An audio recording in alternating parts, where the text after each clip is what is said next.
Selamat petang, salam sejahtera. Terima kasih karena bersama dengan saya di Nazilin YouTube Channel.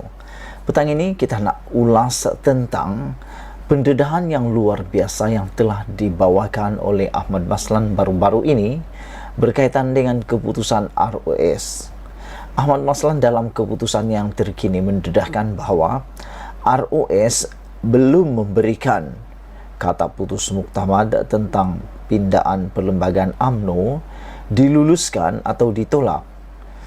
Ahmad Maslan mengatakan bahawa ada beberapa dokumen tambahan diminta oleh ROS. Persoalannya, ROS perlu dokumen tambahan, UMNO cuai.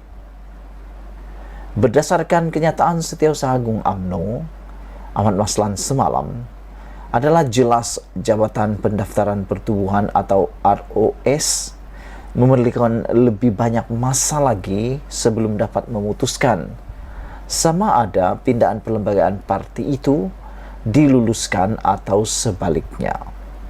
Ini karena surat yang dihantar UMNO kepada ROS sebelum ini didapati tidak lengkap dan jabatan itu memerlukan dokumen tambahan sebagai sokongan. Untuk itu, ROS telah meminta dokumen berkenan daripada UMNO dan parti itu telah menghantar 8 dokumen tambahan sebagaimana diminta. Menurut Ahmad Maslan yang juga ahli Parlimen Pontian itu, tambahan masa itu perlu diberikan untuk membolehkan ROS meneliti dokumen tambahan yang telah diberikan. Oleh kerana permohonan ROS yang meminta sebanyak 8 jenis dokumen tambahan, maka itu dianggap sebagai tambahan masa sebelum mereka memberikan maklum balas, kata Ahmad Maslan lagi. Kita berilah sedikit masa kepada ROS, mungkin seminggu 2 lagi, tambah Ahmad Maslan lagi. Dalam hal ini ternampak bahawa surat permohonan UMNO kepada ROS berhubung cadangan pindaan itu adalah cacat dan tidak lengkap. Lantaran tidak lengkap itulah menyebabkan ROS memerlukan dokumen tambahan daripada UMNO.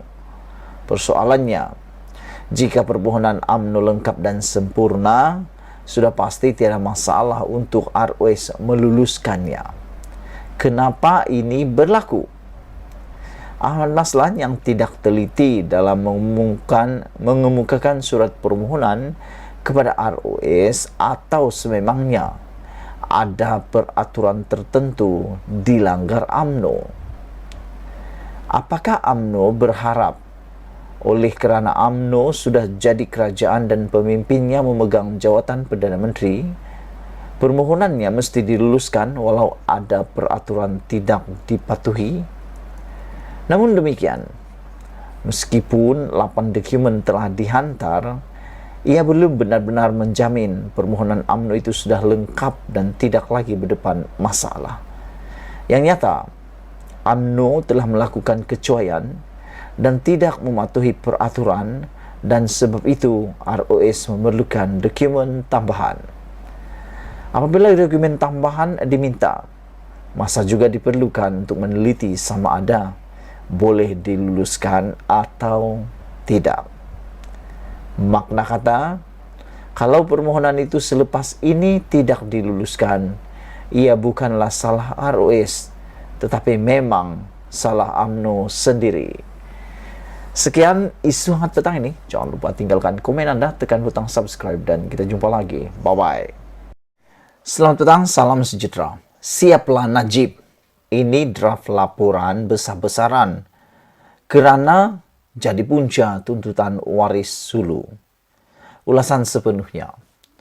Minggu lalu saya telah menunjukkan bahawa masalah yang diwarisi oleh 3 kerajaan persekutuan berturut-turut mengenai tuntutan waris Kesultanan Sulu sebenarnya bermula di zaman pentadbiran Datuk Seri Najib Tun Razak sebagai Perdana Menteri.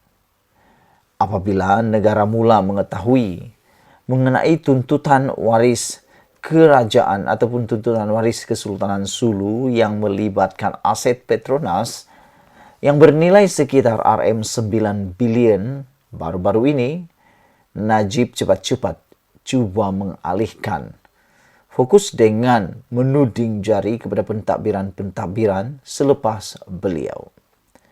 Sedangkan kertas timbang tara secara jelas menunjukkan bahawa fakta notis tuntutan itu telah disampaikan kepada pentadbiran beliau bertarikh 2 November 2017.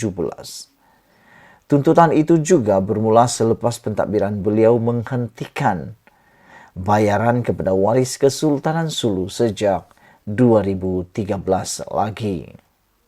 Oleh itu, saya berpendapat wajarlah Najib turut mengambil tanggungjawab atas kegagalan dan kecuaiannya semasa menjadi Perdana Menteri di antara tahun 2013 hingga 2017 yang membawa kepada tuntutan waris Kesultanan Sulu yang kini dibebankan kepada setiap pentadbiran Kerajaan Persekutuan selepas beliau. Undang-undang memperuntukkan bahawa rakyat boleh mengambil tindakan undang-undang sama ada di bawah kanun jenayah, penal code atau tindakan saman sivil terhadap mana-mana pejabat awam yang telah cuai dalam menjalankan tugas awam. Dalam kes ini, kecuaian Najib semasa menjadi Perdana Menteri telah mendedahkan negara kepada tuntutan aset sebanyak Rm67.5 bilion. Dengan ini, saya telah meminta cabang-cabang dan pemimpin keadilan seluruh negara untuk membuat laporan polis terhadap Najib Razak semasa menjadi Perdana Menteri sehingga membawa kepada tuntutan waris itu. Saya juga memanjangkan jemputan kepada aktivis Akar Umbi, Amanah dan DAP di seluruh negara untuk sama-sama dengan keadilan menyertai siri laporan polis tersebut. Maklumat dan panduan mengenai laporan polis adalah seperti berikut. Tarikh Selasa, hari Selasa dipilih untuk mengingatkan Najib janjinya untuk menyaman Wall Street Journal mengenai skandal 1MDB pada hari Selasa tetapi tidak pernah berlaku. Tuntutan ini berlaku ekoran keputusan pentadbiran Datuk Seri Najib Tun Razak untuk menghentikan bayaran tahunan kepada waris Kesultanan Sulu seperti kehendak perjanjian dalam tahun 2013. Sepatutnya, sekiranya beliau tidak cuai dalam menjalankan tugas sebagai Perdana Menteri, beliau telah memastikan semua langkah diambil untuk menghalang dan menangani tindakan undang-undang susulan setelah bayaran itu dihentikan. Keputusan itu mencetuskan langkah balas waris Kesultanan Sulu yang memulakan tindakan saman di peringkat antarabangsa kepada Kerajaan Malaysia. Notis tuntutan saman atau notis tindakan saman yang telah dihantar kepada pentadbiran beliau pada 2 November 2017 semasa Datuk Seri Najib menjadi Perdana Menteri. Sebagai rakyat Malaysia, saya meminta supaya pihak berkuasa menyiasat Datuk Seri Najib di bawah peruntukan kanun jenayah sedia ada, iaitu Akta 574 dan peraturan yang mengikat seorang pejabat awam semasa dalam perkhidmatan, seperti Perkara 132 Perkhidmatan Awam dan Peraturan-Peraturan Pegawai Awam, Kelakuan dan Tertib 1993 di bawah Perlembagaan Persekutuan untuk menentukan unsur-unsur kecuaian yang dilakukan Datuk Seri Najib mengenangani isu itu. Saya berharap laporan ini membolehkan ketasiasatan dibuka untuk memastikan penjawat awam menjalankan tugas dengan penuh teliti dan tanpa kecuaian yang boleh merugikan rakyat dan negara. Saya membuat laporan ini demi menjalankan tanggungjawab sivil saya sebagai seorang rakyat.